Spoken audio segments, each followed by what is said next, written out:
Assalamualaikum warahmatullahi wabarakatuh. Salam sejahtera untuk kita semua. Apa kabar semua para peserta didik dari Sabang sampai Merauke? Semoga kalian selalu sehat dan selalu terjaga dan terhindar dari pandemi COVID-19. Nah, adik-adik, hari ini kita akan belajar tentang cerpen, di mana materi tentang cerpen ini pernah saya bawakan pada pelatihan menulis cerita pendek dengan tema pengenalan cerita pendek bersama dengan gerakan generasi baru Indonesia dengan program kerjanya Gerakan Membaca dan Menulis yang disingkat dengan GEMES. Pelaksanaan kegiatan ini dilaksanakan di Lembaga Pembinaan Khusus Anak atau LPKA kelas 2 Samarinda pada tanggal 30 September 2020. Nah, adik-adik sekalian, tujuan daripada pelatihan ini untuk memberikan bekal kepada adik-adik kita di LPKA kelas 2 Samarinda untuk dibekali kemampuan membaca dan menulis khususnya tentang cerpen. Manfaatnya supaya mereka dapat menuangkan gagasan dan ide-idenya dan untuk cerita, dan ujung daripada kegiatan ini harapannya dapat menghasilkan karya-karya anak dari wadah-wadah pembinaan seperti LPKA kelas 2 Samarinda. Aku sudah tahu cerpen. Nah, ini sebuah pertanyaan ya. Apakah aku sudah tahu cerpen? Ataukah sebuah kalimat berita aku sudah tahu cerpen ini relatif ya. Jadi yang ingin saya sampaikan kepada adik-adik sekalian bahwa di ranah ini sesungguhnya kita sudah sangat mengetahui tentang cerpen ya. Kita tahu bahwa cerpen itu cerita pendek, kemudian kita sudah banyak menemukan pengertian, definisi dan lain-lain di Google ya. Jadi adik-adik sudah sangat mahir sekali tentang cerpen ini dari segi teoritis. Nah, di samping itu kita lihat bersama bahwa ada beberapa figur-figur ya, seperti Profesor Budi Dharma, Putu Wijaya, Hamzat Rangkuti, kemudian Kiai Jawawi Imron, ya, ada Lanfang, kemudian dari Kalimantan Timur di sini ada Bapak Kori Layun Rampan dan Bapak S Pernyata, ya, atau Safrudin Pernyata. Ini adalah guru saya semua yang secara langsung memberikan pembelajaran adalah 3 di sini, yaitu Profesor Budi Dharma, kemudian Bapak Kori Layun Rampan di beberapa seminar, dan Bapak S Pernyata adalah dosen saya. Nah, kemudian sempat bertemu di beberapa pertemuan seminar atau les sarasehan sastra Bapak Putu Wijaya. Nah, kita tahu bersama bahwa mereka-mereka sukses besar menghasilkan karya-karya terbaik dalam bentuk cerpen, dalam bentuk drama dan dalam sastra yang lain karena mereka memiliki usaha, ikhtiar dan impian yang kuat sehingga mereka mampu memberikan sumbangsih kepada negara kita ya, bangsa kita melalui hasil karya-karya mereka, sehingga dari hasil karya-karya mereka inilah kita dapat menggali pembelajaran-pembelajaran yang manfaat. Nah, harapannya setelah mengetahui ketokohan-ketokohan mereka ini, paling tidak kita juga mau berupaya, mau berusaha untuk menjadi lebih baik pada masa berikutnya. Sahabat belajar sekalian, kita akan langsung mencoba mengenal isi cerpen. Yang pertama, bahwa cerpen itu adalah penggalan kisah kehidupan seorang tokoh yang ciri-cirinya di sini adalah satu peristiwa atau satu tokoh, boleh juga beberapa tokoh ya. Namun tokoh intinya biasanya satu. Yang kedua, anatomi atau bagian tubuh cerpen berupa benda hidup dan benda mati ya. Yang ketiga, cerpen itu prosa naratif fiktif, artinya cerita tapi sifatnya fantasi ya. Jadi bukan hal yang realitas sesungguhnya, tapi memang ada karya-karya yang dibuat secara fantasi atau fiktif. Yang keempat, bahwa jumlah kata dari cerpen itu kurang dari 10.000 kata. Mengapa demikian?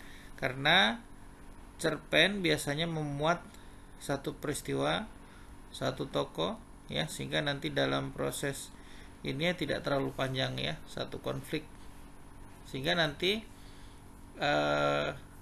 ketika kita membaca, ya, satu penggalan kisah hidup seseorang, ya, sehingga kalau misalnya dirangkai kisah kehidupannya dari peristiwa menuju ke peristiwa yang lain, maka kita biasa mengenal dengan istilah yang lain, yaitu fal, ya.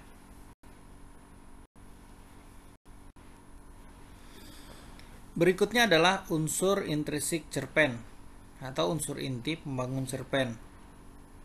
Secara umum ada 6, yaitu tema, tokoh dan penokohan, alur dan plot, setting atau latar, kemudian sudut pandang, yang terakhir adalah amanat. Nah, tema itu secara umum didefinisikan sebagai permasalahan yang diangkat sebagai gagasan cerita dalam cerpen. Sementara tokoh adalah pelaku, ya, atau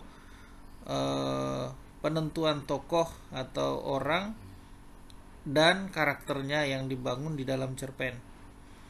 Kemudian alur dan plot adalah gaya bercerita dan tahapan penceritaan. Jadi dia harus kemana, kemudian bagaimana, itu nanti diatur di plot. Kemudian setting dan atau latar, ya, dimana setting atau latar ini memberikan gambaran tentang suasana, waktu, dan tempat berlangsungnya cerita di dalam cerpen. Jadi perlu diatur, ya. Kemudian sudut pandang, yaitu cara pandang pengarang dalam menceritakan peristiwa yang dialami tokoh dalam cerpen. Terakhir adalah amanat, yaitu pesan yang ingin disampaikan pengarang di dalam cerpen. Nah, keenam unsur ini menjadi bagian penting yang harus diingat oleh para penulis cerpen. Mengapa demikian? Karena 6 hal ini adalah bagian daripada inti, sehingga di dalam proses penulisan cerpen, keenam ini harus menjadi rujukan dan acuan di dalam penulisan cerpen. Dalam menulis cerpen, ada beberapa hal yang perlu Anda ingat. Yang pertama, pikirkan apa yang ingin kalian tulis. Kemudian, tuliskan apa yang kalian pikirkan. Dan jangan menuliskan apa yang tidak kalian pikirkan. Mulai dari kata pertama yang terlintas, kemudian biarkan lintasan itu dipenuhi dengan banyak pertanyaan. Mungkin kalian bingung, maka tuliskan kebingungan kalian sekarang.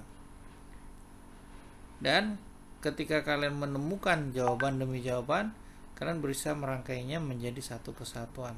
Secara sederhana bercerita segampang itu. Namun, dalam pelaksanaan praktiknya, kalian perlu latihan, perlu perenungan mendalam, karena cerita pendek bukan hanya sekedar cerita, tapi di dalamnya ada berbagai hal, proses kehidupan yang bisa menjadi amanat atau pesan bagi orang yang membacanya. Perhatikan gambar berikut. Ya, ini adalah gambar kepala manusia, di mana di dalamnya ada otak.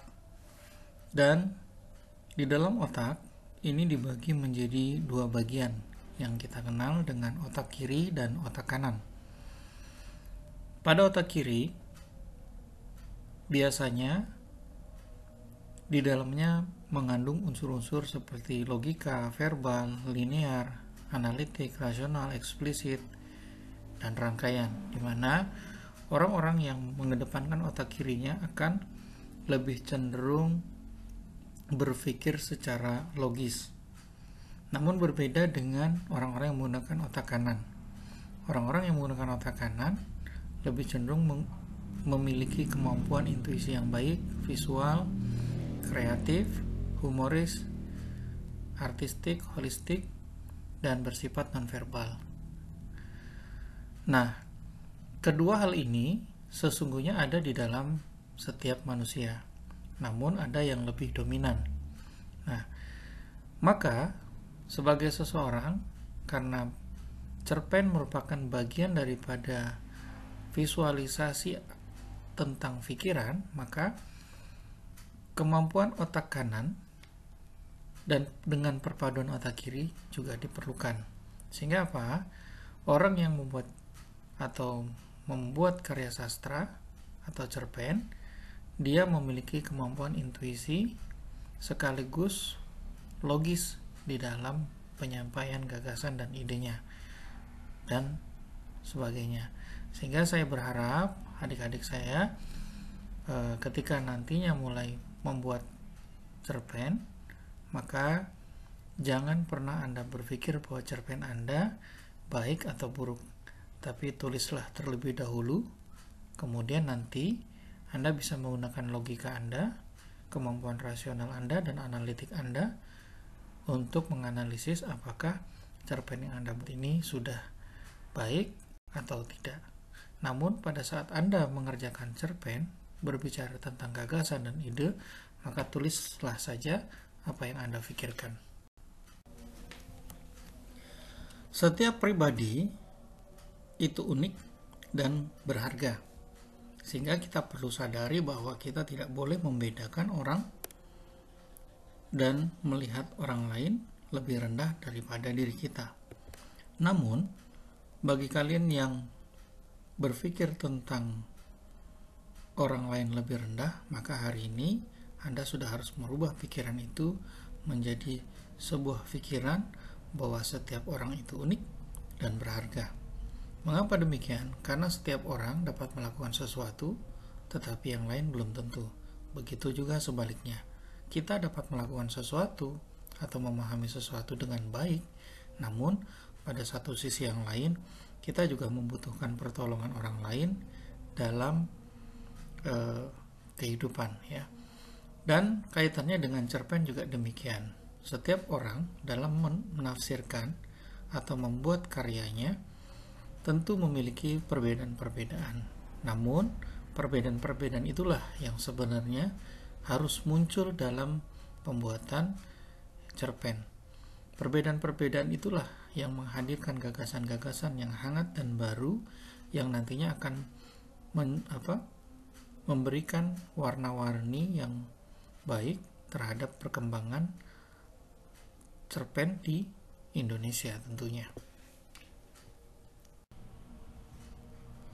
Ya, berikutnya adalah gambar ini memberikan gambaran bahwa masa depan itu bisa diraih dengan kerja keras. Setiap orang yang ingin berhasil di masa akan datang harus mewujudkan impiannya dengan cara belajar dan berbuat baik, sehingga apa? Anda masuk dalam golongan orang-orang yang baik. Namun, jika Anda menjadi orang-orang dalam golongan yang malas, maka Anda akan sangat sulit dan Anda akan semakin tertinggal dari orang lain. Hari ini godaan begitu banyak, ya, terutama dari handphone. Kita sangat mudah sekali tergoda untuk membuang waktu dengan sekedar bermain game dan lain-lain. Namun untuk proses pembelajaran dan lain-lain ini kurang menarik. Nah, hari ini saya berharap kalian semua sudah mulai berpikir bagaimana Anda merencanakan masa depan Anda, belajar dengan giat, belajar dengan cerdas, sehingga Anda bisa meraih kesuksesan di masa yang akan datang. Baik ilmu di sekolah maupun ilmu yang ada di masyarakat. Ya, sampailah kita di penghujung pembelajaran kita pada hari ini. Di sini saya memberikan gambaran bahwa Anda boleh menjadi lilin sebagai penerang, atau Anda boleh menjadi lampu, atau bahkan Anda bisa menjadi rembulan, bahkan matahari. Nah, adik-adik sekalian, Ketika kalian menjadi lilin, mungkin saja Anda mampu menerangi kehidupan orang lain. Namun, kehidupan Anda sendiri menjadi rusak. Kadang-kalanya kita berbuat baik, namun kita merugikan diri kita sendiri. Nah, ini yang perlu diperhatikan, sehingga apa? Anda harus berbuat baik pada tempat yang tepat juga, sehingga Anda mampu menjadi penerang yang terbaik. Atau Anda ingin menjadi lebih terang, ya, seperti lampu. Namun lampu juga memiliki keterbatasan, ya, bahwa lampu jangkauannya tidak luas. Kemudian dia perlu energi tambahan dari orang lain. Nah, sementara kalau Anda bercita-cita menjadi matahari atau rembulan, maka Anda adalah cahaya itu sendiri. Nah, saya ingin Anda berjuang untuk menemukan sisi terdalam kalian atau sisi terluar kalian, sisi gelap kalian atau sisi terang kalian. Sukses untuk kita semuanya. Mudah-mudahan kita selalu dibimbing oleh Allah Subhanahu wa Ta'ala agar menjadikan diri kita menjadi pribadi-pribadi yang bermanfaat, baik di dunia maupun di akhirat kelak. Assalamualaikum warahmatullahi wabarakatuh. Jika Anda menyukai video ini, maka silahkan Anda subscribe, like, and share. Anda bagikan kepada orang-orang terdekat Anda untuk mendapatkan manfaat yang sama dengan Anda. Terima kasih atas perhatian dan partisipasi Anda dalam menonton video kami. Sampai jumpa di video-video kami berikutnya.